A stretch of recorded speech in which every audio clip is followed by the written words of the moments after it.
Ngayon, dako na tayo sa mga balita nating nagatid sa ating oras.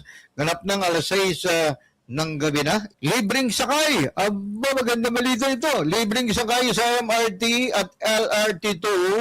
Wala sa panulat ng ating news writer si magsasakang reporter Marlayson.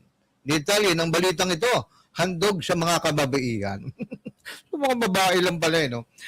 Good news! Dahil magpapatupad ang Department of Transportation ng Metro Rail Transit Line 3 o DOTR MRT3 at Light Rail Transit Line 2 o mas kilala sa LRT2 ng libreng sakay para sa mga kababaihan bilang pakikiisa sa International Women's Day.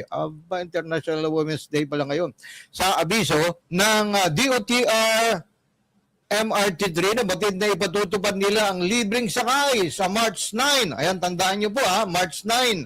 Mula alas 7 ng umaga hanggang alas 9 ng umaga at mula alas 5 ng hapon hanggang alas 7 ng gabi bilang simpleng pasasalamat sa mahalagang kontribusyon ng bawat babae sa lipunan. Sa abiso naman ng Light Rail Transit Authority o LRTA na siyang nangangasiwa sa operasyon ng LRT2, sinabi nitong available ang libreng sakay para sa mga kababaihan sa kanilang mga train mula alas 7 ng umaga hanggang alas 9 ng umaga at mula alas 5 ng hapon hanggang alas 7 ng gabi sa Marso 8, 2026.